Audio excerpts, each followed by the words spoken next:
مراد عاشق لیلا، دختر زیبای ننه سلیمه، مرده‌شور ده بود. اون روز مراد طبق معمول رفت سمت ایستگاه و تو فکر لیلا و اینکه چطور باید از رقباش پیشی بگیره غرق بود. وقتی رسید صدای قطار از دور به گوشش میرسید.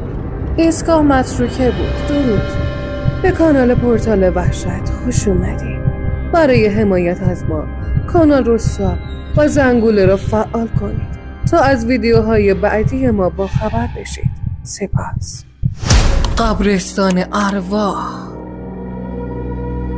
علیرضا نصف شب جلوی تلویزیون نشسته بود و فیلم ترسناک میدید که یه دفعه صفحه تلویزیون خاموش شد. علیرضا از جا پرید. پدرش که با کنترل تلویزیون ایستاده بود گفت: فردا مدرسه داری، نصف شبی نشستی فیلم ترسناک میبینی؟ برو بخواب. علیرضا با دلخوری بلند شد و رفت سمت اتاقش، اما کنجکاوی داشت دیوونش میکرد. یواشکی برگشت و از لای در نگاه کرد. یه دفعه پدرش شک کرد و سرش رو برگردوند. علیرضا سری شیرجه زد روی تخت و تا زیر گلو رفت زیر پتو. خیلی زود خوابش برد. صبح با صدای مادرش بیدار شد. علیرضا پاشو، ساعت 9 شده، باز خواب موندی؟ علیرضا هولکی لباس پوشید و دوید سمت مدرسه. عمو لطف‌الله سرایدار مدرسه با دیدنش یه لبخند زد و گفت: پسر، باز هم خواب موندی؟ علیرضا سرش رو پایین انداخت و با سرعت خودش رو به کلاس رسوند. همه بچه‌ها با دیدنش خندیدند. خانم نجفی با خطکشی که تو دستش بود گفت: این بار چه عذری داری؟ علیرضا با حالتی مظلوم گفت: خانوم، به خدا ساعتم خراب شد.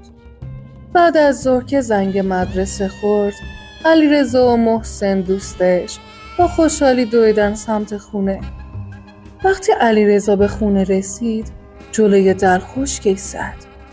پارچه سیاهی روی در نصب شده بود و صدای گریه و ناله از داخل خونه می اومد. سری به داخل دوید و مادر بزرگش رو دید که با گریه می گفت: مشرحیم رفت. علیرضا، دیگه بابا بزرگ نداری؟ علیرضا با تعجب به مادرش گفت: بابا بزرگ رفته بهشت؟ مادرش که از شدت گریه چشماش قرمز شده بود گفت: آره پسرم، رفته یه جای خوب، توی جنگل. علیرضا با نگرانی گفت: ولی جنگل پر از گرگه. مادرش گفت: نه پسرم، اون جنگل هیچ خطری نداره. فردا صبح همه آماده رفتن به ایوان آباد برای خاک سپاری شدند. علیرضا و بچه‌های فامیل داخل مسجد و دور گورستان بازی می‌کردند. محدثه دختر عموی علیرضا پیشنهاد قایم موشک داد و همه شروع کردن فرار کردن. علیرضا به سمت گورستان بزرگ دوید. به سنگینی همه جا رو گرفته بود. دلشوره داشت و هر قدمی که برمی داشت صدای خشخش برگ‌ها و خاک‌های زیر پاش به گوشش می رسید. برای اینکه ترس رو فراموش کنه شروع کرد با خودش حرف زدن و آواز خوندن. وسط گورستان بود که ناگهان صدایی از پشت سر شنید. از یه قبر چیزی داشت بیرون می اومد. علیرضا با وحشت جیغ کشید و با تمام توان دوید. به دل جنگل زد و به یه اتاق کوچیک رسید. در اتاقک نیمه باز بود. با تردید وارد شد. داخل پر از قبر بود. یه پیرزن با چشمای سفید و دندونهای زرد و شکسته به سمتش برگشت. علیرضا از ترس به سمت در دوید، ولی با سر به دیوار خورد و همونجا بیهوش شد. اگه تا اینجای داستان خوشتون اومده، ساب و لایک فراموش نشه.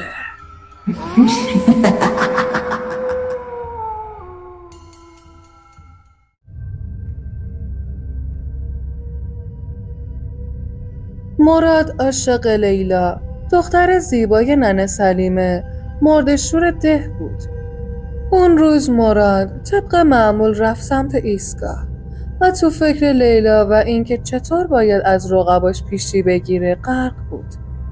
وقتی رسید صدای قطار از دور به گوشش می رسید. ایستگاه متروکه بود و چند بقال با مغازه‌های خاکی گرفته جلوی دکان‌هاشون نشسته بودن. قهوه خونه شلوغ‌ترین جا بود، با صدای استکان‌ها و قلقل قلیون‌ها. مراد با نگاهی به رقباش قاسم و نجف وارد شد و با شیطنت خاصی گفت: اسماعیل 3 تا چایی بزن به حساب من. قاسم و نجف با تعجب نگاش کردن. مراد با نیشخندی گفت: میخوام یه شرطی ببندم. اگه شب تا صبح تو گورستون بخوابم لیلا مال منه و شما هم دیگه دورش رو خط بکشید. نجف که مشغول قلیون کشیدن بود گفت: قبوله. مراد که به ترسویی معروف بود لبخند زد و گفت: تا شب، و رفت. تا شب تو خونه قدم میزد و با خودش میگفت: تو باید بتونی. اگه لیلا رو میخوای این تنها راهشه، باید ثابت کنی. شب از خونه زد بیرون و به گورستان رفت. قاسم و نجف هم منتظرش بودن. قاسم گفت: خب مراد جان، باید دست و پاتو ببندیم که فرار نکنی. مراد هم قبول کرد. قاسم با طنابی محکم دست و پاشو بست و آروم گذاشتش توی قبر. خاک تا روی صورتش ریختن و بعد خندیدن و رفتن. مراد اولش خیلی ترسیده بود. صدای زوزه سگ‌ها از همون نزدیکی‌ها به گوشش میرسید. بعد 1000 پا از زیر خاک اومد و آروم به سمت صورتش راه افتاد. مراد دیگه نمیتونست تحمل کنه، اما هرچی زور زد فایده‌ای نداشت. ناگهان حس کرد چیزی از بالای سرش داره نزدیک میشه. با ترس سرش رو از قبر بیرون آورد، ولی فقط تونست سرش رو بیرون بیاره. یه صدا از بالای سرش شنید، صدای بچگونه و ترسناک. مراد از شدت ترس نعره‌ای زد، ولی اون موجود چیغ بلندی کشید و دوید. مراد که گیج و ترسیده بود یه لحظه فکر کرد همه چیز تموم شده، اما نه. دوباره صدای جیغ، این بار از دورتر به گوشش رسید. مراد با خودش گفت: خدایا اینجا چه خبره؟ هنوز داشت نفس میزد که از زیر خاکی مار سیاه و بزرگی بیرون اومد. مار به آرومی دور پاش حلقه زد و شروع کرد به بالا اومدن. مراد از ترس نمیتونست تکون بخوره. مار تا زیر گردنش رسید و بعد بدون هیچ صدایی دوباره به زیر خاک برگشت. مراد نفس عمیقی کشید، ولی آرامشش دوامی نداشت. یه دفعه صدای سم اسب شنید و سایه‌ای روی قبر افتاد. وقتی سرش رو بلند کرد لیلا رو دید. لیلا با چادری سفید ایستاده بود. مراد با لبخند گفت: لیلا، منم مراد. لیلا با تعجب گفت: تو اینجا چی کار میکنی؟ مراد با خوشحالی گفت: بیا دستمو باز کن، داستانش طولانیه. لیلا گفت: نمیتونم، باید برم. و وقتی خواست بره پاش به چیزی گیر کرد و چادرش افتاد. مراد با وحشت دید که پاهای لیلا شبیه پای اسب بود و بدنش پر از مو. لیلا به هیولایی تبدیل شد. چشمای سفید و شعله‌هایی از آتش از داخلش زبانه می‌کشید. با سم‌های زمین رو می‌کوبید و با دندون‌های تیز و برندش به سمت مراد اومد. مراد با زبونی بند اومده گفت: از ما بهترون؟ لیلا آتش از دهنش بیرون زد و کل قبر رو گرفت. 100 متر اون طرفتر علیرضا تو جنگل به هوش اومد. سرش گیج میرفت. پیرزنی بالای سرش بود و با نگرانی گفت پسرم خوبی؟ علیرضا حرسون از جا پرید. پیرزن نابینا بود و چشمای سفید. توی یه اتاق نمور بودن. دختر جوونی حرسون وارد شد و با تعجب به علیرضا نگاه کرد. پیرزن گفت این پسر گم شده. فکر کنم از خانواده مشرحیمه که برای ختم اومدن. لیلا که پای پارچه پیچیدش از زیر چادر بیرون بود، علیرضا را همراهی کرد و تا نزدیکی مسجد برد. علیرضا دوید و به سمت مسجد رسید. فردا صبح قاسم و نجف با ترس و لرز به گورستان برگشتن تا مراد را پیدا کنن. وقتی رسیدن با جسد خوش شده مراد که همه موهای سر سفید شده بود روبرو شدن. مراد از ترس صورت سیاه شده و مثل یه مرده واقعی توی قبر افتاده بود. همه دهکده سردرگم بودن. ننه سلیمه هم با نگرانی اونجا بود. ولی لیلا که همه چیز رو میدونست خودش رو به بیخبری زد. آری، لیلا در حقیقت یه مرد آزما بود. 20 سال پیش زنی به نام سلیمه با دختر 6 سالش لیلا توی یه روستای دورافتاده زندگی میکرد. شوهر سلیمه وقتی لیلا 2 سالش بود توی یه حادثه فوت کرده بود. سلیمه برای گذراندن زندگی مجبور بود توی مزرعه گندم کار کنه. اون روز از صبح تا غروب با دخترش کار کردن و بعدش به سمت خونه راه افتادن. در مسیر برگشت سلیمه به پایین تپه رفت تا کاری بکنه و به لیلا گفت حواست باشه کسی نیاد. لیلا که مشغول آواز خوندن بود ناگهان چشمش به یه خرگوش سفید افتاد و بی اختیار به سمتش دوید. چند متر اون طرفتر یه ماشین با سرعت زیاد و صدای بلند ضبط به سمت جاده پیچید. لیلا وسط جاده رسید و خرگوش بهش خیره شد.